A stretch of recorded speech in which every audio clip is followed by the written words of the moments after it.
Hello everybody, my name is Ben Shadle, and today I'm going to be introducing you to a brand new series that I'm doing. It's going to be called The Broadcast Techniques, and basically in this series I'm going to be teaching everyone that's listening how to do different things, whether it's, what equipment you have to take on your different broadcasting shoots and blah blah blah, editing, we'll get into that later. But today we're going to start off with how to shoot sports. Now, shooting sports is a very, very easy, simple way to get stories out there if you were trying to find a story or anything for a broadcast team. Today I'm going to teach you how to do it, and afterwards you'll pretty much understand everything you need to know with sports. Now, quick warning out for anybody that's watching, I'm not a great drawer or artist, so all the drawings you're going to see here are pretty poor, but I'm going to do my best to explain them as best I can. So first off, we're going to go over what equipment you're going to need for your shoots. You're going to need your camera, a tripod if you have one, that's very important most of the time, all your batteries, an SD card, and depending on the interview, you're going to need a lavalier mic or a handheld mic, depending on the type of interview that you want to do after the game. So the first game we're going to go over, because it's very simplistic, is soccer. Now, the reason we're going to go over soccer first is because in a second, as you'll see with the soccer field coming down, or the soccer pitch, I should say, it is a rectangular field, rectangular shape. So the thing that's going to help us out most here is this red line. The reason I say that is because we have this thing in broadcasting called the 180-degree rule. Basically what that is if you start on the bottom part of that line or the top part, it doesn't matter which side you start on generally, but you're going to want to finish always on that same side. You're never going to want to switch sides in between the game because it's very hard for our viewers to understand that. It's easy for them to understand a halftime change or a switch or whatever, but if we switch times in the middle, it's very hard for them to understand. Next up is basketball. In basketball, it's extremely similar to soccer in terms of its field structure. And that's what we're going to go over here in a second, because basketball also has a rectangular shape to its court, just like the soccer pitch does. And it's very, very helpful in our understanding of it. So here's the basketball court right here you have. And basketball games are so much more easier to cover in terms of availability than soccer games are, because, and here are two baskets, so we have two baskets here. They help you line up the red line generally.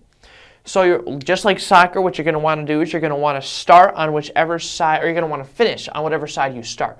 So it doesn't matter if you start on the bottom side here, like our black dot is, or if you start on the top side of that line. Whatever side you start on, you're going to always want to finish on that same side. You're never going to want to switch in halfway through the game.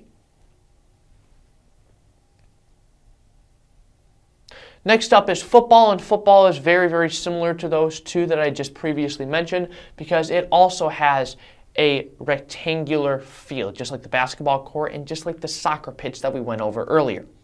So here is an overhead shot of the Lake Orion High School football field. You can see this was before all the renovations were made to the track and everything. So this was a picture of a couple years prior. The cool thing about a football field is behind the end zones, here we have a red line again, but behind the end zones you have a lot more space to shoot with your camera, and that's very, very helpful. So you're going to obviously want to start on, or you're going to want to finish on whatever side you start on, whether it's the top or the bottom, that's okay. Just make sure you never switch in between. We went over this previously with basketball and soccer, so it's really just repeated knowledge. Now, a game that's really extremely differently shot than those games before is baseball. And the reason I say that is because, as you can see right now, we have a 3D rendering of a baseball stadium, and baseball, unlike the other ones, is not a rectangular shape. It's actually a diamond. So what happens in most cases is, if we stop the picture right there, what happens in most cases is when you go and shoot a baseball game, there's going to be a fence in your way to protect you from oncoming foul balls. So what you're going to want to do before you start shooting is to pay attention to the foul lines, which are marked by these yellow lines on the 3D rendering for you. The foul lines are going to help you extremely in the way that we do it, in the broadcast business. So what you're going to want to do generally is, if you have a lens cap on the front of your camera, you're going to want to take that off immediately, because, as you can see by the diamonds resembling the fence holes here, you're going to want to take your camera and stick it in between those holes so you can get a very, very nice shot of the players playing the game. You're never ever going to want to try to get the camera in between, the fences, so it gets blocked in the shot. The people you're going to want to start to focus on are the pitchers and batters, and you're never going to want to pan the camera to when the batter's running out of the batter's box. Just get a shot of them hitting the ball and then running out of the batter's box. Do not follow the batter when he runs. And here's a quick example from me for one of my classmates for a baseball story. The Lake Orange JV baseball team took the field against their arch rivals, the Clarkson Wolves, last night.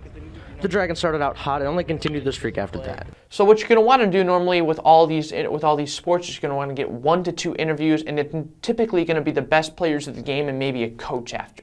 So whatever players play the best, you're going to want to get those players in the interview if you can. That's basically it for How to Shoot Sports for me here today in Broadcast Techniques. This is the first one. You're always going to want to ask yes or no questions, and you're never going to want to ask, a typical question like, how you doing that? That's a really stupid question. You're never going to want to ask that question. It's always yes or no questions. Thank you very much for listening, and have a great day.